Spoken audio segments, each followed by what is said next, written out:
Bakit pinili niyang magpakatahimik pagkatapos na makapagsagawa ng isang pagdinig? At saka siya ngayon, Privilege speech pala kahit na hindi na pinapayagan ng tuntunin, sige, pinakapagsalita pa rin. Magandang araw mga kababayan. Ang dami na nga bang inggit kay Senator Marcolita at mukhang gustong sirain po ang kanyang investigation dito sa Blue Ribbon Committee. Patunay po ba ito na marami na ngayon ang gumagalaw para pabagsakin itong si Senator Marcolita? Ang sabi ni Senator Marcolita, para sa mga taong inggit at gusto pang magbida-bida, sumakay na sila lahat. So yun po yung ating pag-uusapan. Pero bago ang lahat, huwag kalimutang i-like mo na ang video ito. Sabi po nitong si Ping Lacson, kung inaaway daw po siya ni Senator Marcolita, awayin niya rin daw po itong Senator Marcolita. Sinasabing walang nangihimasok dito, gusto naming lahat mapaayos ang takbo ng gobyerno. Kasi, totoo naman talaga mga kabayan po natin, meron na pong investigation dyan sa Blue Ribbon Committee. Aba itong si Ping Lacson kasi, nagbida-bida pa. Na pwede niya namang sabihin yung privilege speech niya doon mismo sa Blue Ribbon Committee. Doon niya na lang expose. At agad-agad niya matatanong yung mga district engineer o pati na rin si Bunuan para sa kanyang verification dito po sa mga nakukuha niya na di umano yung investigasyon sa mga nakuha niya mga dokumento. Alam natin, investigador po itong si Ping Lacson. Dati po itong PNP chief, magaling na investigador. Pero sana, wag naman yung parang gusto pa nila magbida-bida. At ngayon, itong schedule ni Senator Marcolita na talagang nakasit na para sa September 1, ay gusto niya pang baguhin dahil may isang committee daw po siya na atindan. Kung sino ka ba? Diba? Sabi ni Senator Marcolita, kung ayaw mo mag-attend, edi wag ka mag-attend. Wag yung, pabaguhin mo yung schedule na nakasit na, tapos marami nang in-invite. Sabi nga ni Senator Marcolita, darating man o hindi yung pinag-i-invite, kailangan ituloy niya po ito sa Lunes. Okay, so simulan po natin dito sa magandang sinasabi ni Senator Marcolita. Talagang hindi lang nila kaya, sabi ni Senator Marcolita, kahit pagkaisahan niyo pa ako, wala akong pakialam, dahil ginawa na po yan sa akin sa House of Representatives. Tuloy natin to. Siguro kailangan sabihin ko na rin ngayon. Sige nga po, Bago ako nag-imbestiga, yung unang araw na investigasyon, Opo. nag-kausap kami ng Pangulo. Ba? At siya mismo ang nagbigay ng ilang mga detalye na kakailanganin ko. Kailangan malaman ng taong bayan ito. Yun ang malaking balita ngayon. Sinabi niya sa akin, sana magtagumpay ka. Kaya, para dyan sa gumawa ng komunikasyon na yan, hindi. Ang Pangulo mismo ay nagbigay ng pahiwatig na sana magtagumpay ang iyong pagdinig. Yun, si Marcos Jr. daw ay nagsabi kay Senator Marcolita na sana magtagumpay ang kanyang pagdinig. Pero masasabi ko lang kay Senator Marcolita, ingat pa rin siya. Kasi si Bongbong Marcos, traidor po yun. Di ba? Mga kababayan po natin. Kinakailangan ko bang tanongin lahat ang mga kasama ko? Privilege speech dito. Matanda ko ito Ngalay ba natin na mayroon pala na ganun? Ako may pananagutan dito. Yun na nga po. In-announce ko naman yun Oo. Naka-announce yun. Sa ganitong araw, magsisimula ang pagdinig ng Blue Ribbon Committee. Lahat alam. Ayan. Bakit sana sumamas ka doon? Bakit pinili niyang magpakatahimik pagkatapos na makapagsagawa ng isang pagdinig? At saka siya ngayon, Privilege speech pala kahit na hindi na pinapayagan ng tuntunin, sige, pinakapagsalita pa rin. Yan ang problema. Kasi nagbibida-bida sila. Nagsimula na po investigation. Gusto nila, doon niya na lang sabihin, doon niya na ilabas yung kanyang nakuha, yung kanyang, di ba, findings, no? O ngayon, nung malaman niya na naman sa Lunes, magsisimula yung pangalawa. Nag-manifest sa floor, sabi niya, sana i-reset yung September 1. Bakit na? Yun talaga naman, Nagkataong kanya na magsisimula yung pagdinig ng DBCC. Itong budget na ito. Opo. Sabi ko naman sa sarili ko, di pupunta ka doon sa DBCC. Wala naman. Kaya malaya ka naman pumili kung saan ka pupunta. Bakit i-reset na naman? Kaya parang talagang parang ayaw nila nang makapagsisimula ko ng pagdinig. So, alam niyo mga kababayan po natin, duda ako dito no? Na may gustong magpaaway dito at may kumukontrol dito kay Ping Lacson at kay Tito Soto. Na, ayan, gawa nyo ng issue yan si Marcolita. Parang ako may duda ako dito mga kababayan po natin. Kasi nakita nyo naman yung stand ni Tito Soto at ni Ping Lacson. Sila po talaga ay gustong mapa-impeach si BP Sara. At ang gusto mag-impeach kay BP Sara, of course, no? Yun nasa Palacio de Polvoron, at yung nasa House of Crooks. So, hindi kaya, no? Yung duda ko dito, ito yung mga nasa likod ni Ping Lacson at ni Tito Soto para sirain at no, parang tanggalin ang tiwala ng taong bayan dito kay Senator Marcolita. Diba? Bakit ka pa mag-manifest na babaguhin yung schedule? Nakasit na po yun eh. So, and kung may magbabago dyan, hindi dapat yung mismo chairman ng Blue Ribbon Committee na si Senator Marcolita, bakit magbida-bida ka? O sige, magaling ka nga, no? Dekada ka na sa Senado, babalik-balik ka na lang. Kasi yan ang pinagmamayabang niya Nang tagal-tagal niya na doon sa Senado. Ano bang ginawa niya? Simula nung umupo siya dyan sa Senado, lagi yan sinasabi, nalabanan ang corruption. Itangina, siya ngayon nagpasa ng di ba? Ng resolution number 10 para payagan ang mga nasa House of Representatives, so Senado at ng Kongreso, na liquidation by certification lang. Iyan ngayon naging front ng corruption Yung pinatayo niya na building sa Senado. O magkano yan? Ilang bilyon na ngayon yung ginasto sa ano na yan? Sa building sa Senado na yan. O si ano rin yan? Itong si Ping Lacson. So, kumbaga pinofront niya lang na siya po is anti-corruption. Pero tingnan niyo yung kanyang mga pinapasa. Tingnan niyo yung kanyang mga sinusulong. Kasi mukhang nakikita nila, Sen. May tinatanong ka kanina, maapektuhan ka ba? Ayun yung sinasabi ko dahil kung minsan may mga pangyayaring ganyan na Baka mawalan ka na loob. focus puro kumbitsa, pinagtulong-tulungan na ng mga lulong class, mga all-timer Pinagtulong-tulungan na ako sa House of Representatives Sa bagay. Oo nga naman. Para namang nakalimot. Tama nga naman, pinagtulong-tulungan na po siya. Pero nakasurvive at tumayo, lumaban mag-isa, pinapatayan ng microphone. No, gusto pang suntukin. Pero hindi nagpatinag, Senator Marcolita. Kaya kung baga, matibay na yan. Kamailan lang ito Pinagtulong-tulungan ako na lang ang natira. Pati hopya, kinuha pa nila. Ano nangyari? Nakalipat tuloy ako ron. Ayun. Pagtulong-tulungan niyo uli ka ngayon. Baka may bahala kayo. Akala mawalan ako ng loob. Isaran ako ng loob. Sumakay na silang lahat.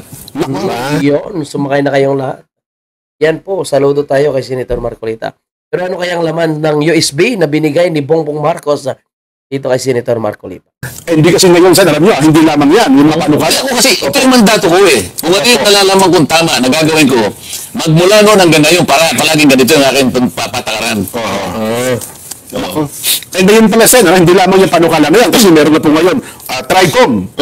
Lunes kayo, Martes, magkakaroon siya ng investigation. DIR, may investigation na rin. DPWH, meron na rin. Customs, meron na rin. DTI, meron na rin. Yung barangay na lang yata. Pati yata barangay, meron na rin. Ang malaki niya, meron na rin po. Lifestyle check Tingnan mo ngayon, tingnan mo ngayon. Opo. Bakit na-inspire sila ngayon lahat? Sa araw. Isang araw pa lang Yun naman ako. Hindi niyo ba nahalata? Isang araw pa lang. Lahat na sila magsasawa ng investigasyon. Pati Beb, yung ano, yung kay Balisakan, di ba? Hangin nawa. Magagawa sila. Pati ho ngayon ang Department of Budget and Management ay nag-iimbestigan na rin ng mga projects na ito. So, ang ibig nila sabihin, total, nagsisimula na kami. Kanya-kanya silang investigation. Kasi, malamang may mga sabit yan na ahensya ng gobyerno COA, DVM, mga sabit yan sila. Blue Ribbon, huminto ka na. Parang ganun pong mensahe, Sen. Kasi ang Blue Ribbon, parang gusto sabihin sa taong bayan, oy, Blue Ribbon, pareno ka muna. Pwede bang ito muna ang bigyan natin ng pagkakataon? Yung isa sinabi, wag muna kayong magano. Let's schedule nyo na ako muna. Parang ganun, Sen Nakikipag-gagawan sila ngayon. Yun na nga po. Batal mo natin. Di ba? Hindi sila nag-aamon, nakikipag-ano siguro sila. Nakikipagpaligsahan. May competition na, di ba? Palagi ko, itong mga ito, gusto lang manira talaga. Itong si Kiko Maching, itong si Tito Soto, Reysa Ontiveros, Bam Aquino, and of course, itong si Ping Lacson. Gusto talaga nilang sirain yung diskarte ni Senator Marcolita. Pero mukhang hindi sila obra dahil bistado na nga po sila, mga kabayan. And ngayon, lumalabas sila at kunwari, galit-galit at sinasabing hindi daw nang hihimasok. I-obvious naman po yung kanilang galawan, di ba? Ganda kasi ang taong bayan nakikinig. So yung subaybay. Pagka competition, Makikita nila ngayon. Alam mo, pagka ang competition healthy, tama. makikinabang ang makikinabang ang tao bayan. Makikita, sino kaya talaga sige. O, makikita nila ang pagkakaiba ngayon. Hindi kayo maguluhan sir kasi sa dami na mag-iimbestiga sa halip na healthy competition ay maguluhan pang isipan ng taong bayan. Sila ang magugulo. Yung iba. Ngayon lang kayo nakaisip ng ganun? Kung merong nagsimula? Nakita siguro ng mamamayan, parang tama yung landas na tinutugtog ito. Hindi siya maingay. Simple lang siya. Ang mga tanong, kitang-kita, maliwanag. Di ba? O ngayon, tsaka sila ngayon papaligsahan. Di ba alala sa buhay nyo? Biglang dumami mag-iimbestiga ngayon sir. At ang gusto natin parating sa iyo, same subject matter. Di maganda. Di po ba? Di maganda, sige. Baka naman kasi kami yung imbestiga. Halimbawa, si Chairman, si Secretary Manny Bonoa, di pa nakakatulog. Baka kung ano masagot niya sa mga pagkatanong, hindi na, yung kanyang isipan, hindi na mapagkatulog yung tao ng mga imbestigahan. Anong iimbestigahan na limbawa ng department, anong sabi mo? Yung DepDep. Yung dating NEDA. Yan, oo. Dip. Anong iimbestigahan niya? Yung daw pong, di ba nung sa binabalita natin yan, na mag-iimbestigahan, i-review nila yung mga proyektong pinasukan na ito ng mga malaking flood control projects. Kailan daw? Sino Paano daw? Kinakailangan kasi dumating yung mga pinatawag, kasi mga iba wala. Maghintay kayo. Wala bang sagot na darating sila o nagde-decline? Hindi, ipa-arresto pa rin eh. So ito yung Hindi na, sa pina na ito. Oo nga, no? Sa pina na. Sa pre na hindi mo pwede i-decline. Tama ba, Sen? Bahala sila kung darating sila. Nako. Basta, ako na magsasabi na, Son, may pasabog sa Lunes. May pasabog? May pasabog.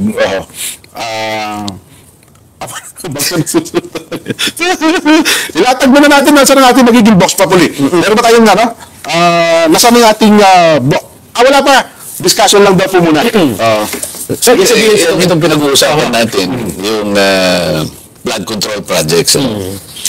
Pero yan lang ang nagsisilbing pinakamukha ngayon ng corruption. Kasi nakita nila yung lawak, nakita nila yung magnitude, yung lalim, yung dami ng participants at yung pamamaraan kung paano ginagawa, katapos-tapusan talaga, lugi ang taong bayan.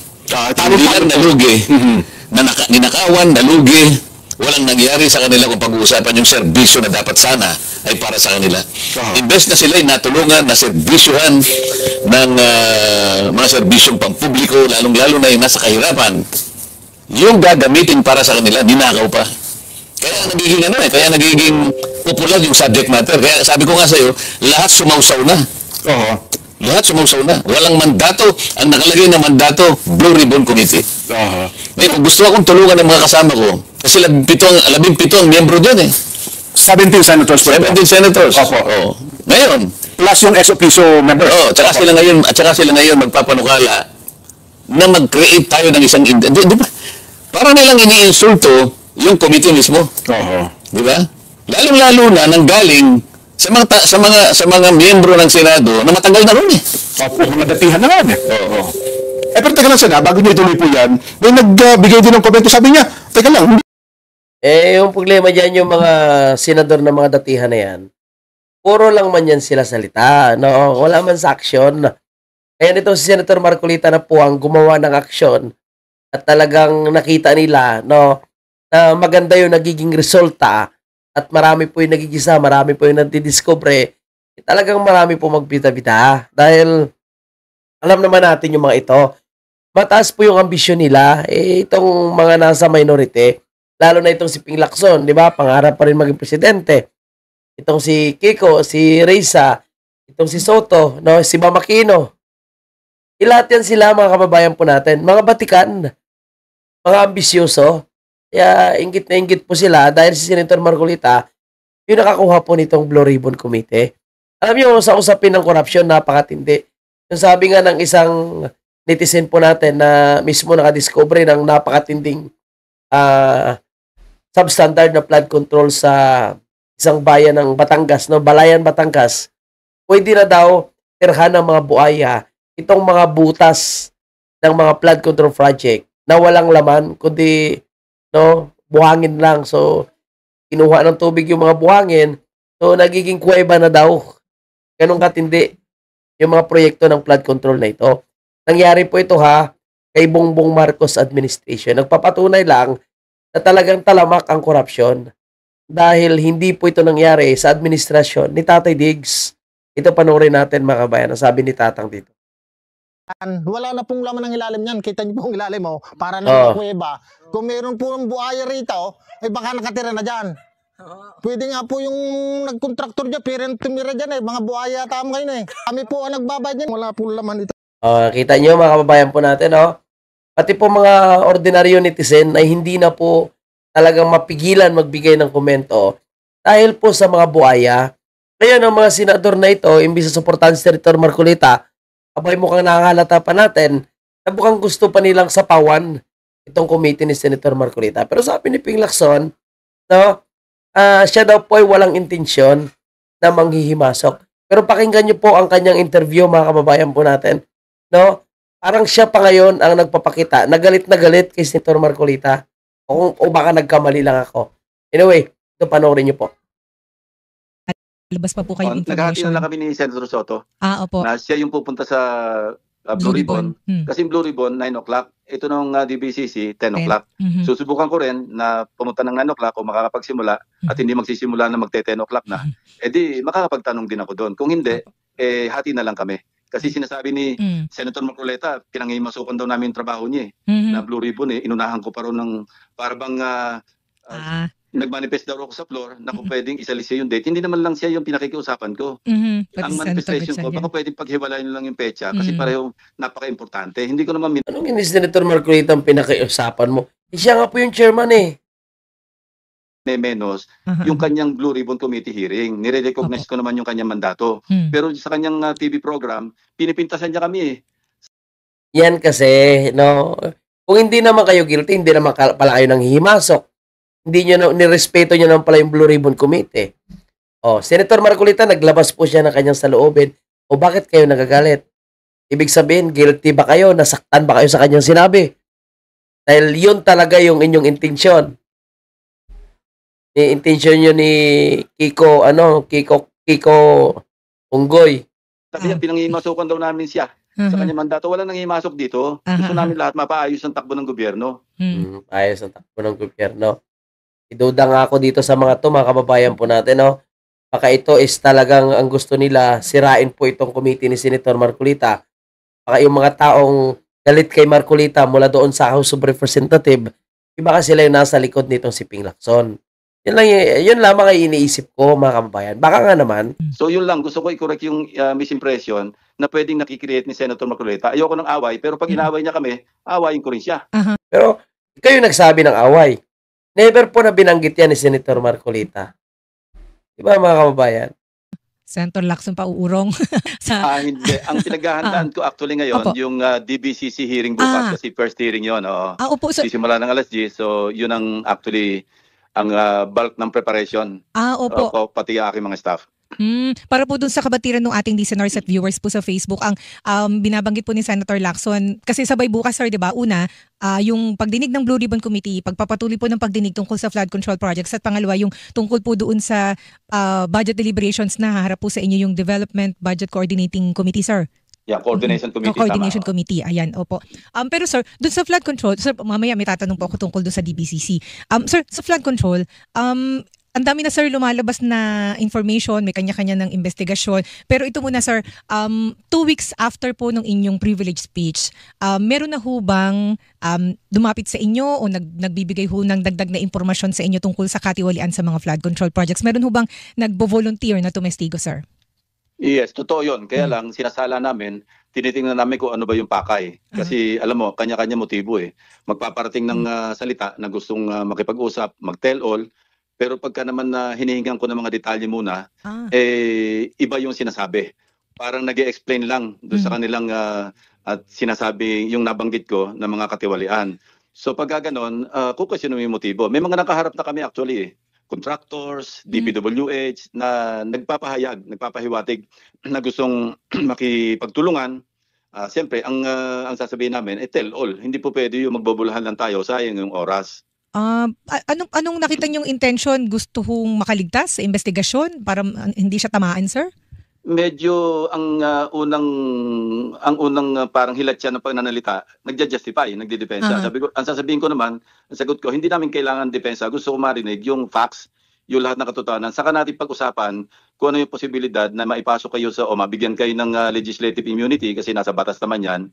At pagkatapos noon, kung maaabot ito sa prosecution o kaya sa husgado, pag-usapan din natin kung uubra kayong maipasok bilang isang either ordinary witness or as an accused initially na pwedeng i-discharge as a witness. Take na rin lang ng full transparency sa pagpapasa ng budget. Gusto ko i-identify kung sino yung mga proponents ng mga amendments, aka insertions. Opo. Diba kasi ngayon turo-turuan eh. Diba sabi ni Congressman Ronnie Puno, yung daw PhilHealth nawala sa Senate. Sabi naman ni Senator J.B. Ercito, dumating daw sa Senate yung 74 billion, naging 43 billion na lamang. So turuan, hindi naman maituturo ngayon, mapipinpoint sino yung responsible kasi nga walang record kung sino yung proponent o kaya proponents ng mga amendments. Kaya nung pinaglalaban ko, di ba, sa interpellation ko, kung gusto natin ng full transparency, kailangan matrace natin kung sino yung nag-introduce ng amendments para meron silang tinatawag na shared responsibility. Kung sakaling something goes wrong or went wrong doon sa pag-implementa, at least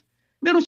Actually, mga kababayan po natin, in fairness naman kay Ping Lacson, gusto natin yung kanyang ginagawa, yung kanyang sariling investigation, yung pagpapakita niya na talagang aggressive po siya para malaman po kung sino mga involved dito. Saludo tayo dyan, mga kababayan natin, no? Dahil yun naman yung gusto natin, malaman natin kung sino talagang sindikato yung nasa likod nitong mga maanumalyang flood control at dapat mapapanagot. Huwag yung puro salita lang. Kaya dapat suportahan niya po itong Senator Marcolita, no? At dapat huwag sila magbida-bida, dekada na sila, matagal na sila dyan sa Senado, gano'n na lang sila umasta. Respeto nila Senator Marcolita. Kasi nakita ko rin Senator Marcolita, mga kababayan, hindi rin niya papayag, no, na kumbaga sirain ang kanyang komite, sirain ang kanyang diskarte dito sa Senado, lalo na, no, maganda na po yung sinimulan niya. Kaya sana po, no, itong si Ping Lacson at ang kanyang kasamahan dyan sa minority, huwag po sila magpagamit sa mga taong galit kay Senator Marcolita, no, at mga anti-Duterte. Dahil Senator Marcolita, pagdating naman sa investigation, hindi naman siya Duterte, no? Kumbaga, siya ay sa tama lang. Sinasabi niya nga na hindi naman siya DDS, hindi naman siya Duterte Black. Siya po ay nasa gitna at kung anong tama, yun po yung kanyang ipaglalaban. Pero sadyang may galit nga po at sabi nga ni Senator Marcolita, pinagkaisahan na siya noon sa House of Representatives. So ngayon kung pagkaisahan din daw po siya, lalo na nitong minority dyan sa Senado, hindi daw papayag si Senator Marcolita. Sumakay pa sila. Iyon na kanyang matinding banat. Kasi pa kahit itong si Kiko Onggoy, mga kababayan po natin, nag-react din actually, no? Nagsalita din po siya, ito kanyang sinabi, mga kababayan natin, no? Walang personalan sa Senado, trabaho lang. Nakasigurado pa tayo na itong si Kiko Onggoy ay walang personalan na kanyang birada dyan sa Senado. Pag ano niya dito, nakikita natin, gusto niya magpapasikat Gusto niya magpapansin. No, sabi nga ni Senator Marcolita, ayusin niya yung kanyang komite. I-improve niya ang buhay ng mga farmers natin. Dahil, alam mo, logmok na po yung mga farmers natin Napabayaan na ng gobyernong ito. Kahit subsidy po, ay halos hindi na yan maibibigay, no? Itong gobyerno ni Marcos Sr. Kaya tama, dapat unahin niya muna yung kanyang komite. Huwag na siya magbida-bida dito sa komite ng Blue Ribbon ni Senator Marcolita. Ako sumasaludo po kay Senator Marcolita sa kanyang magandang hangarin, no, na mapanagot ang dapat mapanagot dito po sa maanumalyang flood control. Wala to si Ping Lacson, no? Bida-bida lang to, mga kababayan natin.